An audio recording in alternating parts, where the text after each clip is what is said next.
إن الحمد لله وحده والصلاة والسلام على من لا نبي بعده. أما بعد فأعوذ بالله من الشيطان الرجيم. بسم الله الرحمن الرحيم.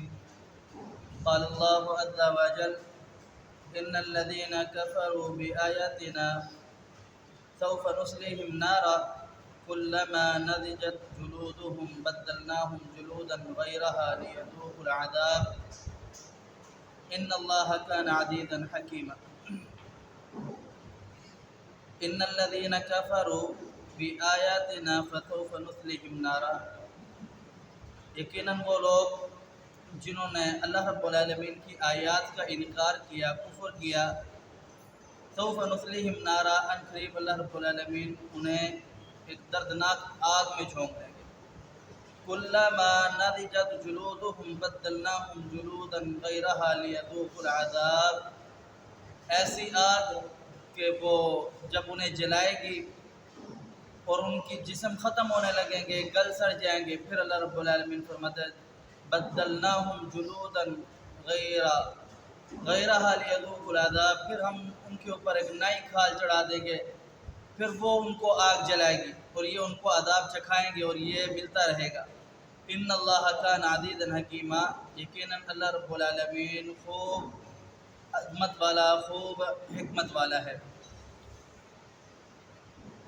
اس آیات مبارکہ کے اندر اللہ رب العالمین نے ان لوگوں کی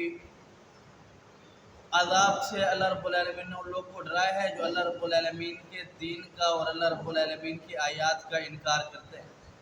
پیچھے یہود کا ذکر ہو رہا ہے کہ اللہ رب العالمین نے انہیں کتاب دی اور کتاب کے اندر سب کچھ بتایا اور پیغمبر علیہ السلام کی صفات کو بھی بتایا، اور پیغمبر علیہ السلام کے بارے میں آتا ہے کہ ایسے جانتے ہیں جیسے اپنے بیٹوں کو جانتے ہیں.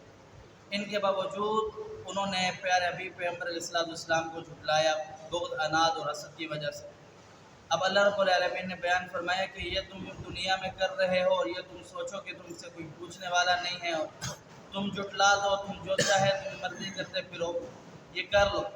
ان قریب جب تم نے اس دنیا سے مرنا ہے اور اللہ رب العالمین کے پاس کھڑے ہونا ہے تو پھر اللہ رب العالمین آپ کو ایسا عذاب دے گا، ایسا عذاب چکھائے گا کہ تم موت کی تمنا کرو گے، پھر موت آپ کو نہیں آئے گی. اب یہاں پر بیان فرمایا ہے کہ ان کو آگ جلائے گی اور ان کے جسم گل سڑ جائیں گے، پھر ان کے اوپر نئی جلد چڑھا دی جائے گی، نیا چمڑا چڑھا دیا جائے گا. اب اس کے بارے میں تو اللہ رب العالمین بہتر جانتا ہے کہ کیا صورتحال ہوگی.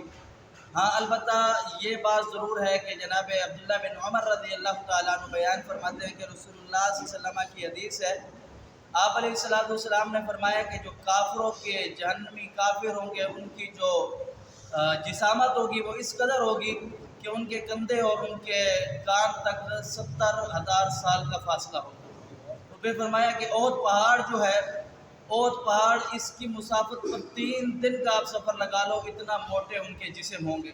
پھر یہ آگ ان کو جلاتی رہے گی، جلاتی رہے گی، جلاتی رہے گی. جب وہ ختم ہو جائیں گے، گل سڑ جائیں گے، پھر ان کے اوپر نئی جسم اور نئی جلد چڑھا دی جائے گی. اس کے آگے اللہ تعالیٰ بیان فرما رہے ہیں کہ والذین آمنوا وعملوا الصالحات سندخلهم جنات تجری من تحتها الانہار خالدین فیہا ابدا لهم فیہا ازواج مطہرہ وندخلهم ذلا ذلیلا.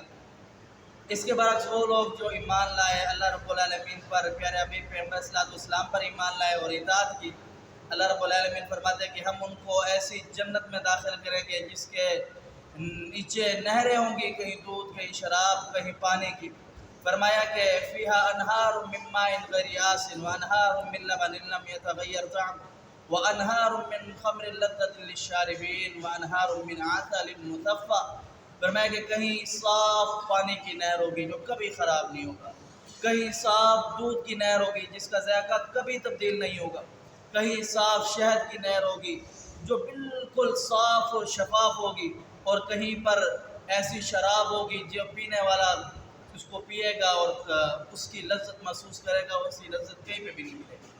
ایسی اللہ رب العالمین بیان فرماتے ہیں کہ میں نے ان کو پھر نعمتیں دینی ہیں جو میری اطاعت کریں گے. اور پھر فرمایا کہ لہم فیہا ازواج مطہرہ، اور ساتھ یہ بھی بیان فرما دیے کہ یہ نعمتیں تو ساتھ ساتھ پھر ایسی نیک پاک بھی دوں گا، نیک بھی ہوگی، پاک بھی ہوں گی، خوبصورت بھی ہوگی. اور پھر ان کے ساتھ ساتھ وَنُدْخِلْهُمْ ذِلًّا ذَلِيلًا، ان کے ساتھ ایسی بھلائیاں کہ ایسے سائے ہوں گے جن کے نیچے وہ آرام کریں گے، بہترین گھنے سائے۔ جو لوگ اللہ رب العالمین کا کفر کریں گے، انکار کریں گے، دین سے منہ موڑیں گے، اللہ فرماتا ہے کہ میں ان کو پھر عذاب دوں گا، ایسا عذاب کہ جو بے مثال عذاب ہوگا، جس کا آپ تصور بھی نہیں کر سکتے۔ اور جو لوگ اللہ رب العالمین پر ایمان لے آئیں گے، اللہ رب العالمین کی اتباع کریں گے، پیارے حبیب پیغمبر صلی اللہ علیہ وسلم پر ایمان لے کر کے آئیں گے، اللہ پاک فرماتا ہے کہ پھر میں ان کو ایسا انعام دوں گا جس کا آپ تصور بھی نہیں کر سکتے۔ اللہ پاک سمجھنے عمل کی توفیق دے۔ اقول قولی ھذا استغفر اللہ لی ولکم ولسائر المسلمین۔